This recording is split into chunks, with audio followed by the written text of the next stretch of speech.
Good evening, good morning, and good afternoon, ladies and gentlemen, wherever in the world you are. Welcome to my show, Couple with Spirit. And this evening, I thought I'd have a chat because it is the evening here in the UK. It's about just gone 9 p.m. at night, for those that are anyway curious.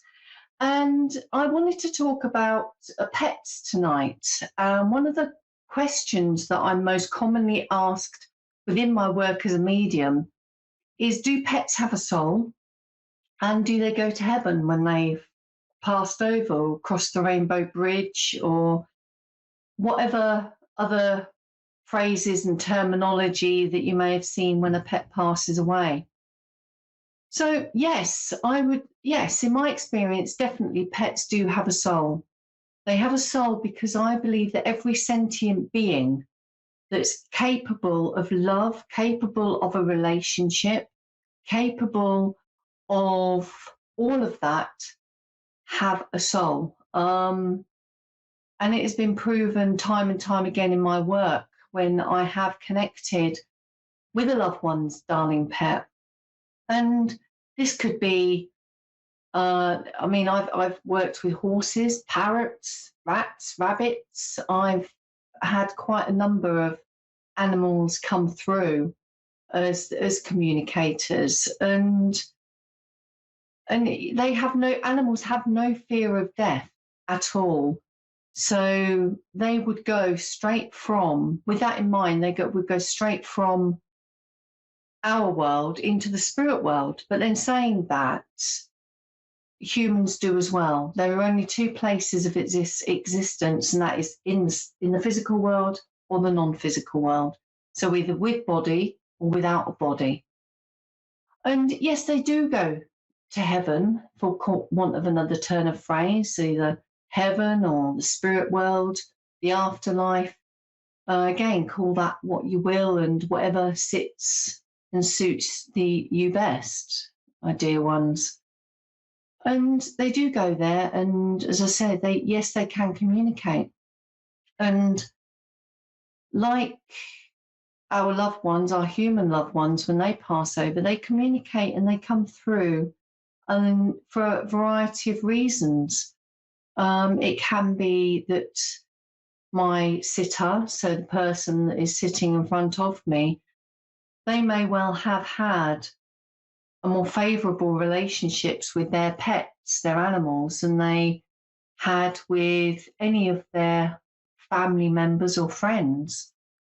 And so therefore that love link, that love connection, which is stronger, I would suggest, between the individual and their feathered, furry, billed, scaled friends, whatever variety they may have or have had, they come through, they communicate, they remind, and they say, yes, I enjoyed the walks, but they communicate via pictures, which can feel like somebody is speaking within your head, which is actually quite an amazing thing, to be fair. So when an animal communicates, it isn't in grunts and growls and meows and twittering of birds and things like that. It is telepathic, it is thought process. And within that thought process, from my own experience, there is the knowing that the owner still has their bowl, and they know of this. The owner still has their collars and their leashes and their combs and their brushes, and at times even the medication. And they know where their remains are situated. They know that there's photographs and pictures next to them, and they know that they are remembered, because within that love link, all of this is contained with it, you see, ladies and gentlemen. So I really wanted to address this, because for myself recently, as in like day before yesterday, we got a kitten, and our resident cat her nose has been put out of joint a little bit, but they are getting used to each other. And this really did bring it home for me personally about the cats that I've loved and that have passed over. And it's realizing for myself that there is space within my heart and my soul that is so full of love to give another creature, that maybe in a rescue, maybe in a home where they're unwanted for whatever reason, or there isn't room for them, possibly, to put it in a slightly kinder way. And I believe that when the animal, finds you and everything just slots into place, then that is meant to be. And when we have so much love in our hearts to give people and to give animals, that, I believe, and it's been communicated frequently, but when your pets, your darling animals pass over, they want you to share that love. They want you to, or they want us to extend that love and to not brick up that part within us that is quite rightly grieving so much for them.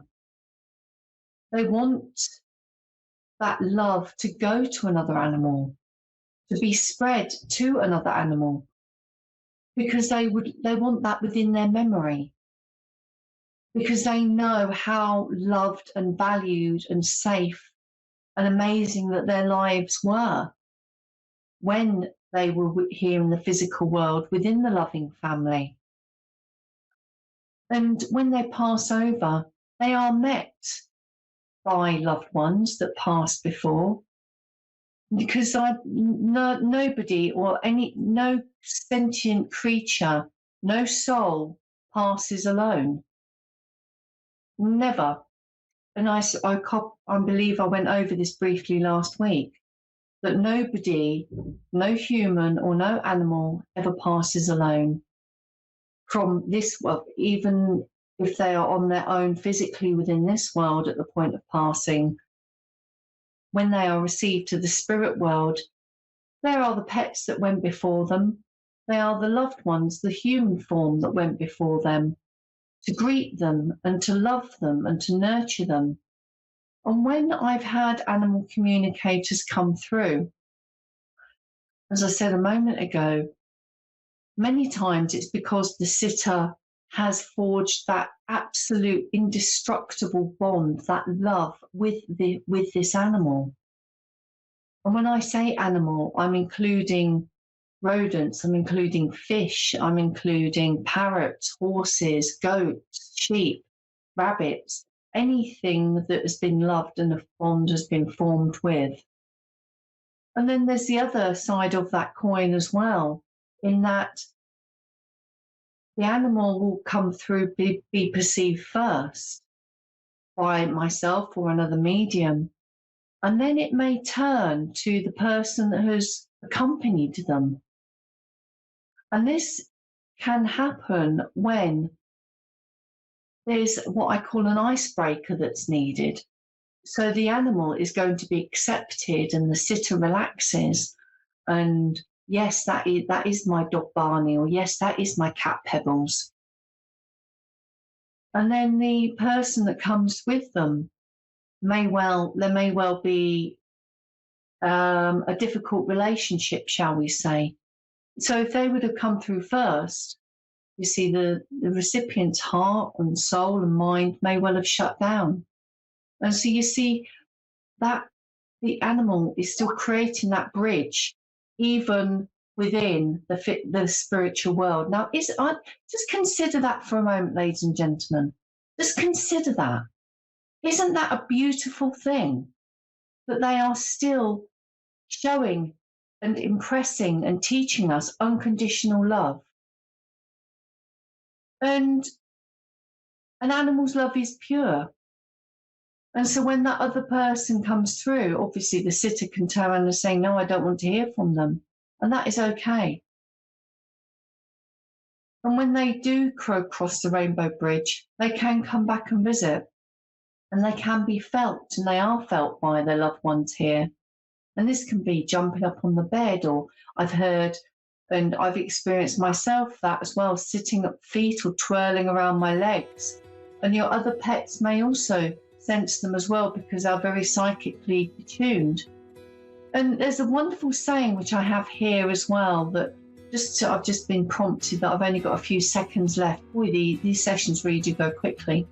Our animal friends teach us more than we could have expected and love us more than we could have hoped. That's why we miss them more than we could have imagined. And now that is by an unknown author. So please, love your pets, because know that they love you. And they do come back and they do communicate through a medium. And they are with you all of the time. And they know what happens with their bowls and their remains and everything else. And so I'd like to leave that with you. And I really do hope that my words that have been spoken tonight by Spirit to myself have been some comfort to people. Okay, God bless, and I'll see you next week, same time, same channel.